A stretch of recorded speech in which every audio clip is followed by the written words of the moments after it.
Hi, my name is Deyana, and this is my 2020 2500 ProMaster van that I built out.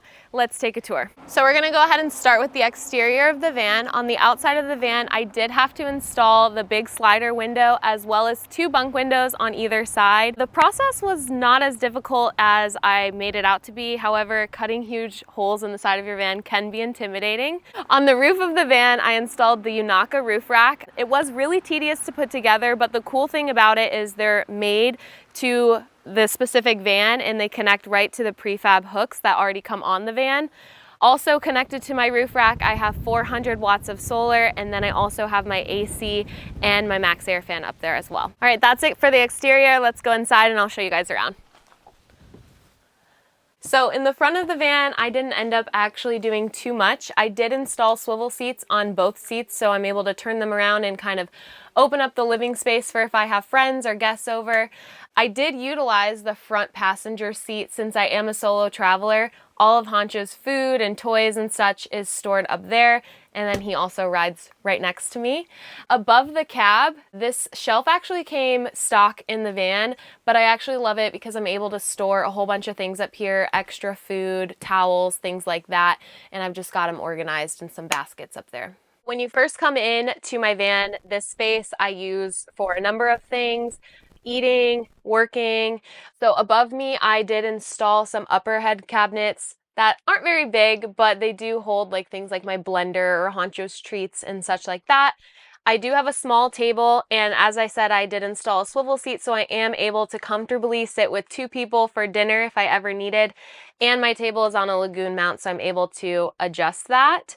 I'm sitting on a dinette seat that has a bunch of storage underneath. It also has my diesel heater down there, so I can stay warm when it's cold outside. And then underneath the floor, I put a pull-out drawer that I store my work laptop, any cords or things like that, just away there.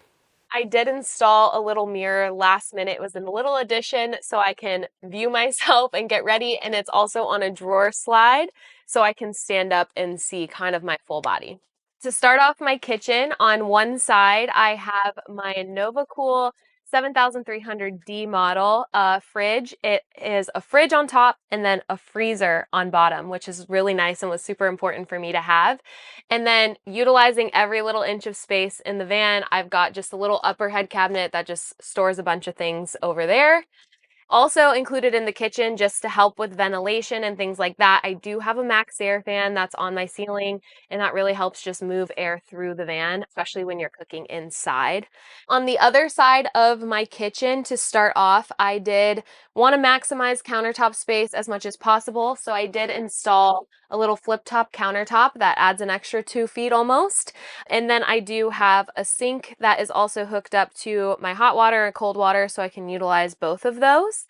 And then I also installed an induction cooktop. This is like the main thing that I use for cooking, as well as below I do have the Breville Smart Oven Air Fryer Pro, so I'm able to do a whole bunch of different functions with that. In terms of storage down here, I've just got a bunch of cabinets. I've got a large one that holds all my pots and pans, another one that holds like silverware and cups, and then just a bunch of cleaning supplies and storage underneath the sink. On the opposite side of the sink, on the outdoor area where the slider is, I do have a hookup for an outdoor shower. So if I ever want to take a shower outside, I'm able to do that as well. And then just to save some space here, I did build in a inset spice rack. So I'm able to hold about 10 spices here, which is really nice because I do love to cook. And then I just have some open shelving up here, which was really important for me because I feel like it helps keep the space a little bit more open rather than closed in cabinets in here. For all my cabinet faces, I had a very specific look that I wanted, and so I went to a wood company and they found me some plywood sheets that were actually walnut, and they actually cut them for me to size, and I just installed them with some walnut trim around the edges, and it turned out super nice.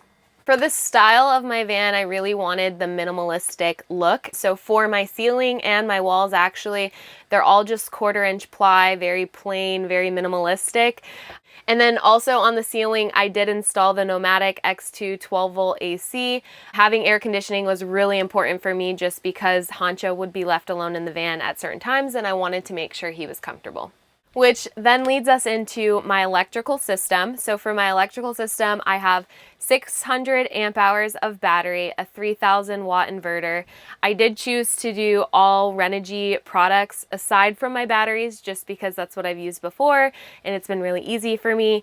But everything in my van runs off that electrical system. So I have a 12-volt fridge, 12-volt AC, and then also my induction cooktop is electrical as well as my oven. So 600 amp hours has worked out really well for me. I have been able to pretty much power everything that I'm using. More power obviously doesn't hurt, but in terms of everything that I have in my build, 600 amp hours has worked out great. And I also have 3 ways to recharge up my batteries. I have 400 watts of solar on the roof. I have a DC to DC charger as well as a shore power hookup. Hey, from my shower. It is very small, but for me, living full-time, it was really important to have an interior shower so that way I'm comfortable to be able to shower whenever I need to. With the shower, I did install a Nautilus shower door, which folds kind of up into itself and I don't have to worry about cleaning or anything like that. The way that I built my shower is I framed everything out with 2x2s, and then I have the 1/2 inch foam backer board. And then over top of that, I installed the Smartcrete micro cement. It's a company from Spain.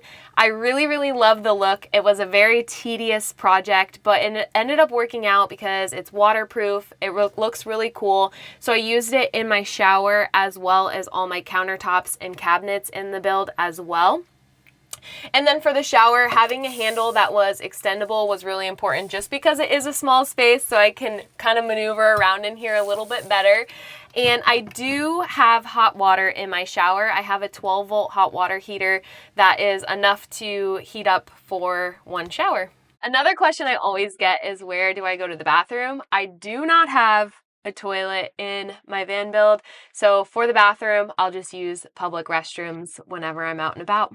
And I do not regret that choice at all. I love not having to worry about a toilet and smells and things like that. Underneath my bed, I wanted to utilize every inch of storage that I can. I do have a lot of clothes, so it was important for me to find extra space. So I did install kind of like a little hanging closet. It is stuffed to the brim, but it has been really useful in storing like all of my bigger items like flannels and jackets and such like that. And then for the bedroom space, I have a full-size bed back here, believe it or not. I also have a little nightlight above my bed, so if I want to just have a little reading light or something at night, I'm able to have that without all the overhead lights on. In the bedroom space, I also have those 2 bunk windows that are really great for a cross breeze at night, as well as also a little 12-volt fan in the corner. And then the remainder of my clothes storage is actually in these 2 overhead cabinets that I'm able to utilize just for a bunch of clothing there. The other cool thing that people always ask me about is my floor. It's actually not real tile. It is vinyl peel and stick with a vinyl grout in between the seams. And it's been really easy to kind of keep clean. It hasn't messed up at all or started to peel up at all. So it's been really great. Water storage in my van, I do have a 33-gallon water tank that sits over the wheel well in the back. And so that is enough for my showers and my sink, usually about 3 weeks before I have to fill up again. So far I've been in my ProMaster for almost 9 months. I really, really enjoy it. It's easy to kind of whip around in cities and find parking spots, so I don't have to kind of think about those things. I used to have a bus, so this is actually my second build. So compared to that, this has been a much more enjoyable experience. Even though I did kind of have to sacrifice some space, I've just really enjoyed being in the van. It kind of fits my nomadic lifestyle a little bit better as compared to the short bus that I used to have. The biggest difference between the bus and the van has definitely just been the lack of space that the van has compared to the bus. But then again, on the flip side, it's just been easier to drive around, to be a little bit more stealthy, which as a solo female traveler, that was something that was really important to me, that I kind of learned after being on the road. To make money on the road, I actually am a virtual special education teacher. So I'm able to have a full-time job, do the thing that I love, and also travel at the same time. I did build this build 100% solo.